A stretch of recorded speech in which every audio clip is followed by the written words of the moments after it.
Соңгы елларда Рушшуган авылында бик матур чаралар уза, халык актив һәм бердәм булуы белән аерылып тора. Рушшуганда узган бәйрәмнәрдә башка милләт халыклары да бик теләп катнаша. Троицу мы проводим уже 4-й год подряд. Очень интересный православный праздник. Встречаем всех гостей, всех желающих к нам в гости.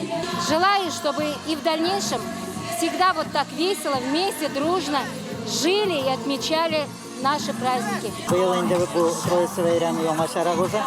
Яңа уеннар барлыкка килде. Менә балаларга бик ошый. Оларда тартылыр дип уйлыйм бу уеннарга. Бәйрәм үзенчәлекле, чынлап та Сабантуйга инде хәзер томаган. Үзегез күргәнсездер, хоровод да бар.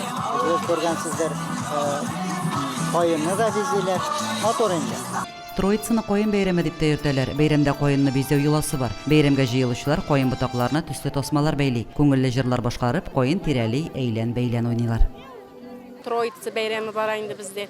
Ул аккайын бәйрәме дип әйтә инде.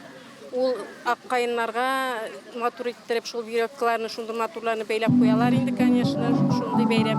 Минеке кебек венаклар белән шундый ясап җөрүләрен киеп. Троица – это праздник единения, всеобщей любви. И, как говорят в Писании, в этот день сердце сердцу весть подает. И мы стараемся у себя возродить этот праздник, возродить троицкие традиции. Надеемся, у нас получилось. Бәйрәмгә православие динендәгеләр алдан ук әзерләнә башлый. Әти-әниләрнең каберләрен сират кылып, каберләрен чәчәкләр белән бизиләр. Троицага килгән кунакларны самавыр чәе, коймак һәм бик күп тәм-том белән сыйладылар. Бәйрәмдә бүләкләүләр дә булды. Шәхси хуҗалыкларны кышкы бизәү һәм шәхси хуҗалыкларны җәйге бизәү бәйгесендә җиңүчеләргә бүләкләр тапшырылды. Лилия Шәймиева, Динар Минхаҗев, Мөслим телевидениесе.